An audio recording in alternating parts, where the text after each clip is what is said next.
एक जंगल में साध नामक मुनि रहते थे। उन्होंने तप करके बहुत सी विद्या हासिल की। एक दिन ध्यान लगाने के बाद जब उनकी आंखें खुली, तो उनके हाथ में आसमान से एक गिलहरी आ गिरी।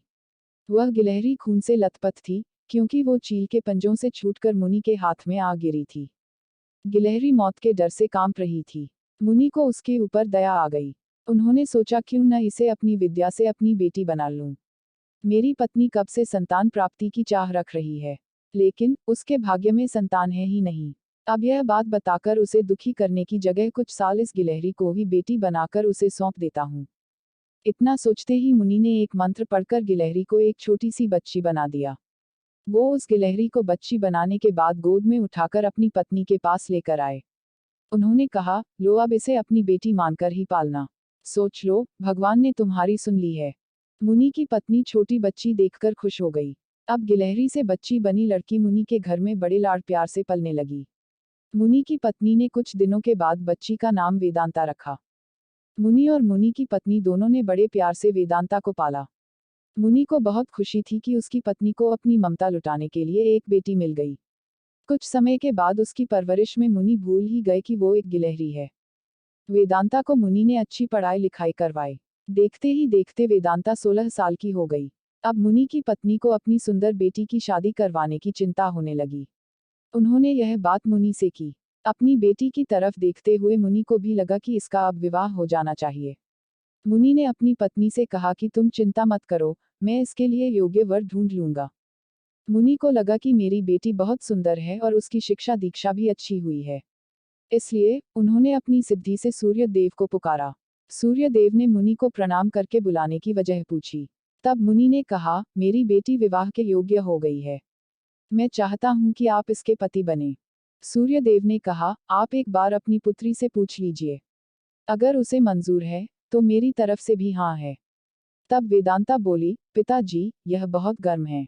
मैं इनके पास नहीं जा पाऊंगी और ना ही इन्हें देख पाऊंगी। मुनि ने वेदांता से कहा, कोई बात नहीं, हम दूसरा वर देख लेंगे।